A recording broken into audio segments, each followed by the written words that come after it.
Welcome back to another DIY project, and this one is a little extra special because it's for our third baby's nursery. Here's the before. Yeah, we basically just shoved everything into the closet so we could get started.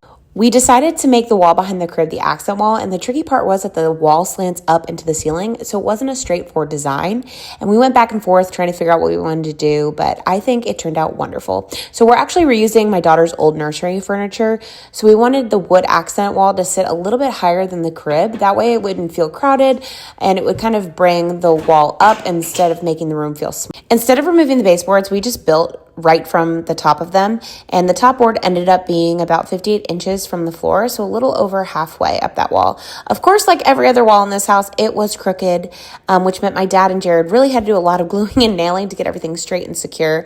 And the walls are textured too, so that was so much fun. So instead of skim coating, sanding, or adding more boards, we just kind of embraced the texture and worked around it. And now for the fun part, the paint colors. I'm a die-hard Sherwin-Williams fan, and the white we used is called Pearly White. For the bottom half of the wall, we went with a color called Faded Flax Flower in an eggshell finish. And yes, I will die on the hill of using an eggshell finish for indoor project. It just holds up the best. It looks the best on walls.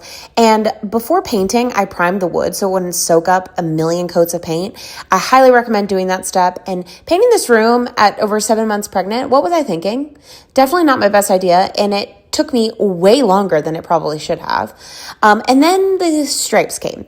I didn't really film this part because honestly, it was super frustrating, but I'll explain how I did. So I found the thickest blue painter's tape I could find to space out the stripes. I just cut small pieces of that same tape and used them as spacers. And so first I painted over the tape and edges with the pearly white to prevent any bleeding. And once that dried, I went in with the leftover sample we had of natural linen. And it was just enough to get the job done. And the trick is to pull the tape off while the paint is still wet for those crisp, clean lines. And here's the final look. I love how it turned out. It feels cozy, clean, and perfect for baby number 3.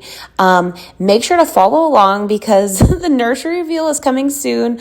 I hope, if I ever finish it.